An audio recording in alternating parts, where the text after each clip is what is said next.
उत्तरकाशी में कुदरत की मार से लोग परेशान हैं तो सरकार और प्रशासन भी पीड़ितों के जख्मों पर मलहम लगाने की जगह नमक छिड़क रहा है।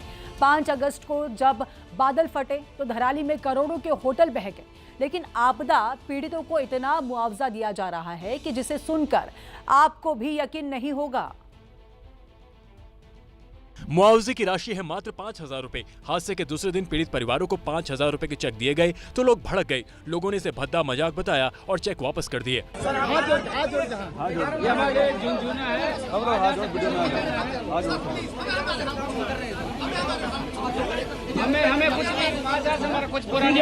पीड़ित परिवारों ने न सिर्फ 5,000 रुपए मुआवजे राशि देने का विरोध किया बल्कि उत्तराखंड की धामी सरकार के खिलाफ नाराजगी भी जताई।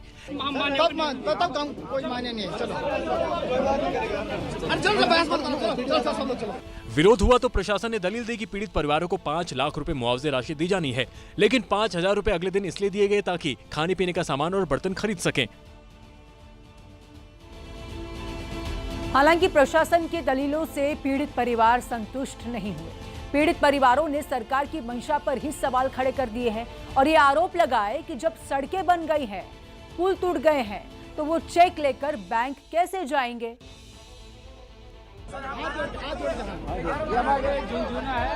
पीड़ित परिवारों ने तंज कसते हुए चेक को कागज का टुकड़ा बता दिया। उन्होंने कहा कि वो इस कागज के टुकड़े का क्या करेंगे। अब हम तो ये कह रहे हैं, हम तो है तो डिपेंड हम सरकार पे ही है। वो 5,000 दे, 5 लाख दे, 5 रुपए दे।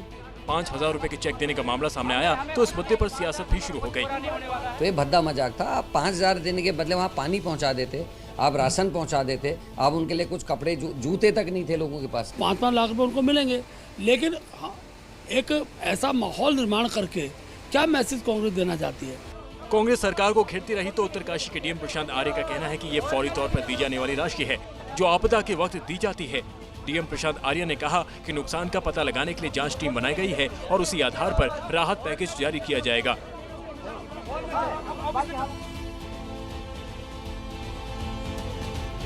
उत्तरकाशी के धराली में कल भी सांसों की तलाश जारी है। जिंदगी की इस आस में ऑपरेशन तलाश चलाया गया। सेना के जवान वहां पहुंचे जहां ये आशंका है कि कुछ शव आज भी मलबे में दबे हो सकते हैं। शवों को मलबे के बीच ढूंढना आसान नहीं। सेना के खोजी कुत्ते सूंघकर यह पता लगा रहे हैं कि मलबे के नीचे कोई शव तो नहीं है। सेना के जवान धराली में जनजीवन फिर से बहाल करने के लिए 24 घंटे काम कर रहे हैं। एक गांव को दूसरे गांव से जोड़ने के लिए नदी नालों के ऊपर पुल बनाए जा रहे हैं तो आसमान से भी पैनी नजर रखी जा रही है। सेना के जवान हेलीकॉप्टर लेकर आसमान का चक्कर लगा रहे हैं और ये देख रहे हैं कि कहीं कोई मुसीबत में तो नहीं फंसा है। उत्तरकाशी का धराली 7 दिन पहले पर्यटकों से खचाखच भरा था। गंगोत्री धाम के लिए जो पर्यटक जाते थे वो धराली में जरूर रुकते थे, लेकिन 5 अगस्त को बादल फटने के बाद आई आपदा ने तो धराली की सूरत पूरी तरह से बिगाड़ दी।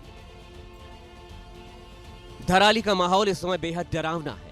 इन सूनी गलियों में 5 अगस्त की सुबह तक पर्यटक चाय नाश्ते से लेकर दिन का लंच और रात का डिनर करते थे, लेकिन यहाँ दुकानदार अब इतना डर गए हैं कि सभी अपने होटल, रेस्टोरेंट और दुकानें बंद करके चले गए हैं। गलियां वीरान हैं, चारों तरफ सन्नाटा है और सबसे बड़ी बात यह है कि अभी गंगोत्री धाम की यात्रा का सीजन चल रहा है, लेकिन पहली बार ऐसा देखने को मिला है कि सीजन के समय यहाँ सन्नाटा पसरा है।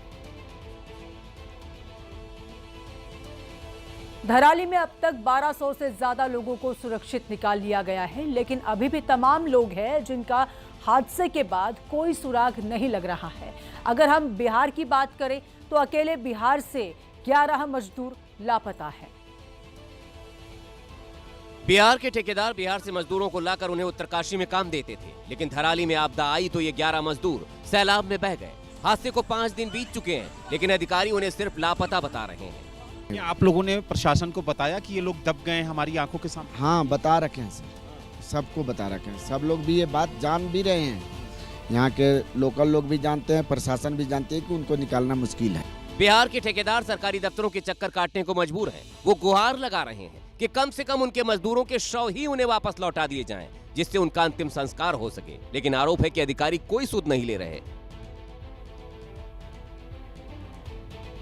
उत्तरकाशी में प्रशासन के सामने इस वक्त कई सारे चैलेंजेस है, लेकिन सबसे बड़ा चैलेंज ये है कि हालात को पहले जैसा कैसे किया जाए, क्योंकि होटल और घर तो बह चुके हैं, लेकिन सबसे आपदा आई है तब वहां बिजली भी नहीं है।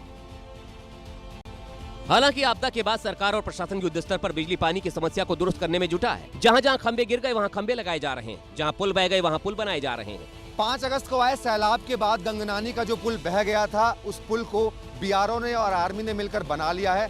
तस्वीरों में आप देख सकते हैं कि फिलहाल पुल को पैदल यात्रियों के लिए खोल दिया गया है। गंगनानी का पुल खुलने से गांव के लोग एक जगह से दूसरी जगह जा पा रहे हैं। हालांकि गाड़ियों को इस पुल पर चलने में अभी समय लगेगा, उसकी तैयारी भी कर ली गई है। गंगनानी पुल से ये रास्ता धराली तक जाता है, लेकिन आगे की तरफ भी रास्ता खराब है। हालांकि पुल बन गया है तो अब सड़क बनाने वाली मशीनें आसानी से धराली पहुंच सकेंगी और जल्द ही धराली में सड़क बनाने का काम भी शुरू हो जाएगा।